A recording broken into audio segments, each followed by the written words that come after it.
Hello বন্ধুরা, simple life with সৈতায় তোমাদের অনেক স্বাগত। সবাই কেমন আছো? আশা করি খুব ভালো আছো। আজকে সকালে উঠেই ছুটে চলে এলাম এখানে। কেন জানো? এই গাছটাতে আজকেই প্রথম ফুল ফুটেছে। রোজ আমি চোখ রাখি গাছটার দিকে, আজকে যেই দেখেছি ফুল ফুটেছে, এত আনন্দ ধরে রাখতে পারলাম না, ভাবলাম তোমাদের সাথে শেয়ার করি। আজকের ব্লগটা আমি এখান থেকেই শুরু করলাম। ঘর তোর এদিকে সব গোছানো হয়ে গেছে, এবার যাবো রান্নায়। তার আগে তোমাদের সাথে একটুখানি গাছটা শেয়ার করলাম। আর এই দেখো গণেশ বাবাজি। তো তোমাদের কেমন লাগছে ব্লগটা সেটা কিন্তু জানিও পুরোটা দেখে, ঠিক আছে?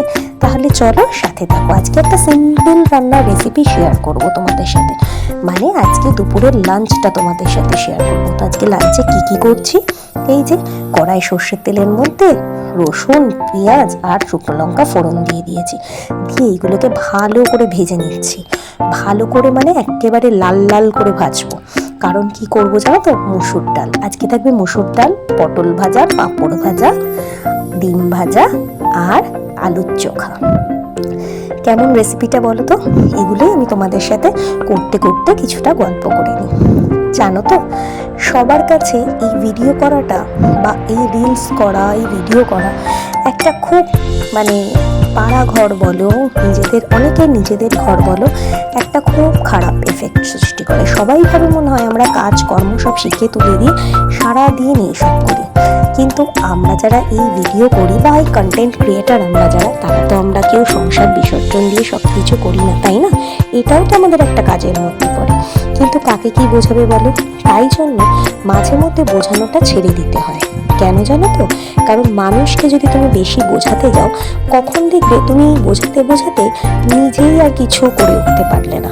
তাই জন্য তাদেরকে বোঝানো একেবারে ছেড়ে দিতে হয়।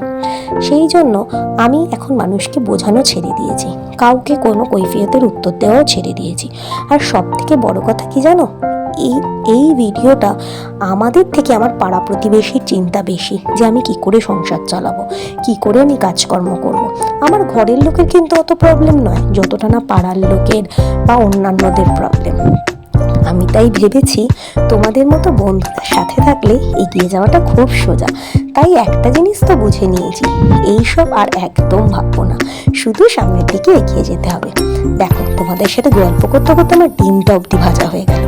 এবার খালি আলু চোখাটা বাকি আছে, এটা করলেই হয়ে যাবে। সর্ষের তেল দিয়ে দিয়েছি, তাতে শুকনো লঙ্কা আর পেঁয়াজ আর ভেজে নিচ্ছি। আর এর মধ্যে দিয়ে দেবো পরিমাণ মতো নুন। আজকে এর মধ্যে আর একটা জিনিস দেবো, সেটা কি জানো তো? সেটা হচ্ছে সেদ্ধ ডিম। ডিমটা একেবারে এখানে এরকমভাবে ভাজবো আমি ভেঙে দিয়ে। তাতে কি হবে জানো? তাতে চোখাটা দুর্দান্ত খেতে হবে। তোমরা যারা আলু চোখা এইভাবে কেউ খাওনি, প্লিজ একদিন করে খেয়ে দেখো। যা লাগবে না খেতে, অসাধারণ লাগবে। আর শুধু এই আলু চোখাটা কিন্তু ডাল দিয়ে না খেয়ে তুমি যদি গরম ভাতে নুন তেল কাঁচা লঙ্কা বা একটু ঘি দিয়েও খাও, তাহলেও আমি বলবো বন্ধুরা দুর্দান্ত লাগবে। এবার আমি এইটা ভালো করে মেখে নিচ্ছি। নুন তো আমি আগেই পরিমাণ মতো দিয়ে দিয়েছিলাম। এবার যারা আগে দেবে না তারা পরে একটু মিশিয়ে নেবে। আমি কিন্তু ভাই হাতটা ভালো করে ধুয়ে নিয়েছি, আমি কিন্তু না ধুয়ে এগুলো করি না।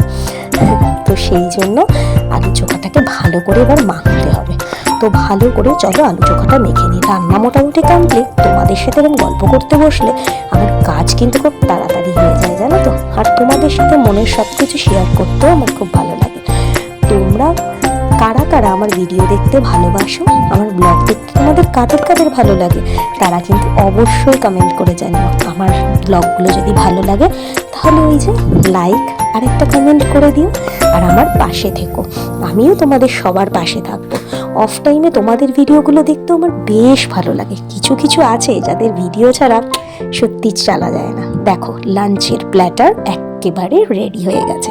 তাহলে চলো খাওয়া দাওয়াটা সেরে নিই। কেমন লাগলো জানিও কিন্তু। সবাই ভালো থেকো, চলি।